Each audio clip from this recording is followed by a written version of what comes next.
I mean, unbelievable images that we've seen all day long, haven't we, Stacey? Oh my goodness, and it's just getting worse every time we see a new picture. It's a down tree or power line. Just stay off the road. Absolutely. Stay Oh my safe. goodness. And you know, we are expected to see a little bit of relief, but the winds are still going to be picking up, unfortunately, through the overnight. I mean, although it's going to be dying down from what we got a little earlier, you still just want to heed the warnings and stay off the streets. Taking a look now at some of our headlines, what you can expect here on out. Those winds still gusting to around 30 to 35 miles per hour with higher gusts near about 50 or so. And of course, we are still expecting rain, wind-swept rain through the overnight hours. Coastal flood, high wind warnings still intact through your Tuesday. And of course, coastal surge 6 to 12 feet plus. We put that in there because we keep getting reports that it's getting higher across the areas. Don't forget, we do have another time for high tides right at around 12:30, so we can expect those waters to rise even more so.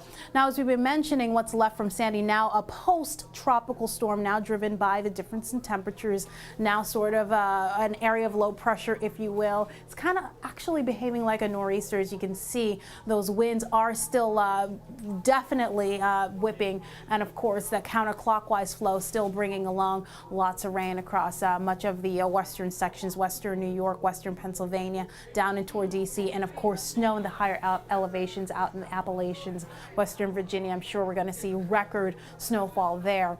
The estimated numbers on that was about 1 to 2 feet of snow, and I'm sure it'll surpass that. In terms of wind gusts, we're looking at around the 6 a.m. hour early Tuesday morning. Wind gusts at around 70 miles per hour. Again, highlighted in the yellows, that indicates a little bit less, more like 50 miles per hour. So upstate New York are seeing a lot of that. But right along the eastern seaboard here, we're looking at wind gusts well into the 80s plus. And whenever you see these brighter colors, that's not a good thing. So further out towards Maine, it's more like the 40s and the 50s, and of course further south in toward New Jersey, about 43 miles per hour out in DC, and even in parts of the Carolinas that we're expecting those winds to continue to pick up. Highlighted in blue, that's all indicative of the lighter winds that'll be filtering through. That won't be until Wednesday, so even through your Tuesday, still going to be quite gusty across the area. So eventually those winds will die down, but it's going to take some time.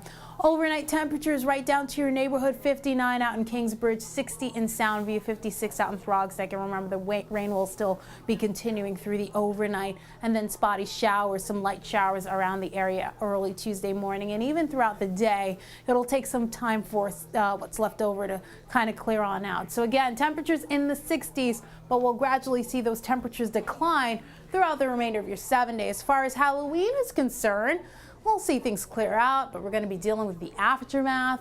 So definitely you can get some trick-or-treating in, but I'm not sure how great those roads are going to be at that point. But a few sprinkles possible in the morning, but we'll finally see things clear out. Latter part of the week looking much better, eventually cooling down into the 50s during the day, 40s overnight. Lots of sunshine to come for your weekend. So we'll send things back over to you, Pat.